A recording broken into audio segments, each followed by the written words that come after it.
for strengthening of family, protection of marriages, and promotion of families' contribution in socio-economic development, I respectfully stand and speak before this august body so that together we could do what is right, just, and uplifting.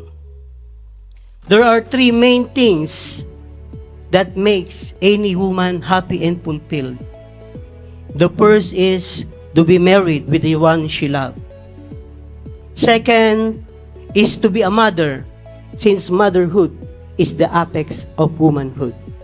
And third is to be loved and to live together with the one she loves, not only for moments, for months, for years, but throughout her lifetime. Along that concept of true and everlasting love, the board secretary of Bawang La Union opined to this representation that we shall also recognize those couples or spouses who have been loving each other and living together for at least 50 years.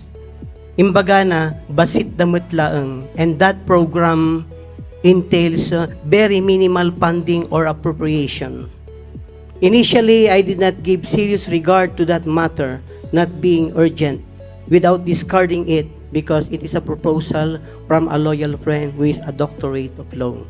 Until I subsequently attended the birthday celebration of the Senior Citizens Federation President, and therein, considerable number of barangay senior citizens presidents similarly proposed to me that the provincial government of La Union shall institute the recognition of the golden anniversary of spouses who have been living and loving and eating together for 50 years or more.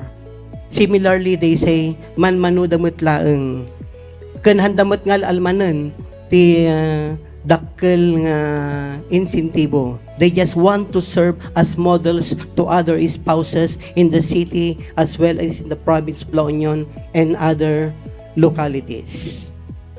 So I seriously thought of the remark, man manu damot laeng. Man manu kanu ti agasawa nga nakaanos nga agdin na ti 50 nga taon wenno nasusurukpay. Because statistical court records and social research studies show that 4 out of 10 marriages are severed through annulment proceeding or casually through separation in fact within 1 to 3 years from date of marriage. So I remembered my best friend at Dimsu who married with all the regional directors and governors of Region 1 as principal sponsors. After 1 week, they separated. And sadly, my close relative, we spent more than 1 million at Thunderbird, but after several months, they just the same separated. Notwithstanding the more than 30 annulment cases I handled.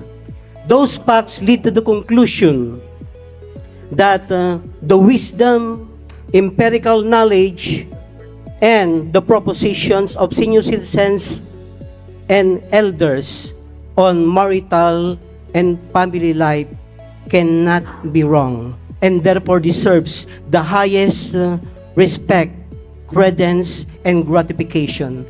Without exaggeration, those spouses or couples or parents who have been living for more than 50 years exemplify great accomplishment on marital contentment, fulfillment, and family solidarity, serving as model to all families in the province of La Union and in other provinces.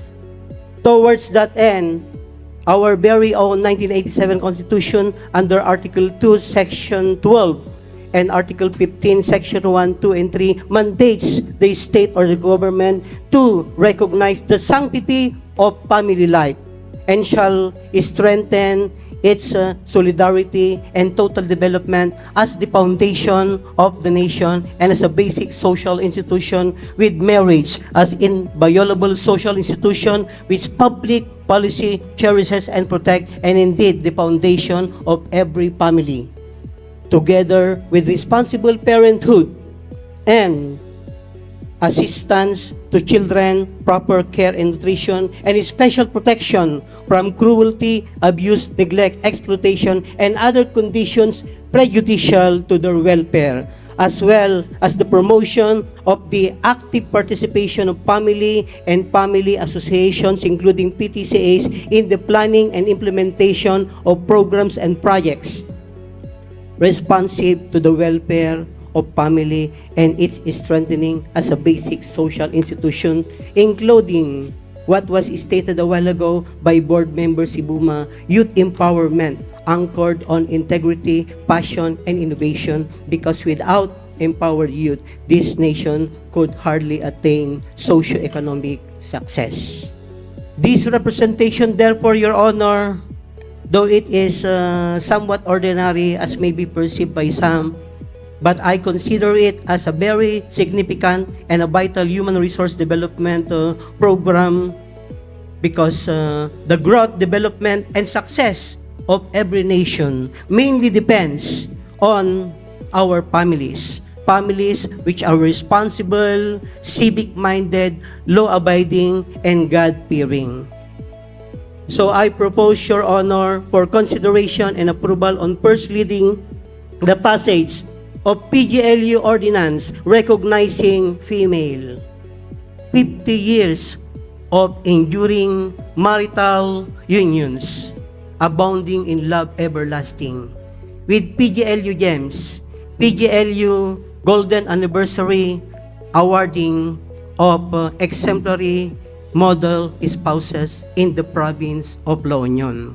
Without such patriotic, moral, and spiritual character of our families in the Philippines, together with empowered youth, we can hardly attain socio-economic progress, and we could not liberate ourselves, especially our nation, as the poorest country in Asia and the most corrupt country in the world. God bless all families. Thank you, Your Honor.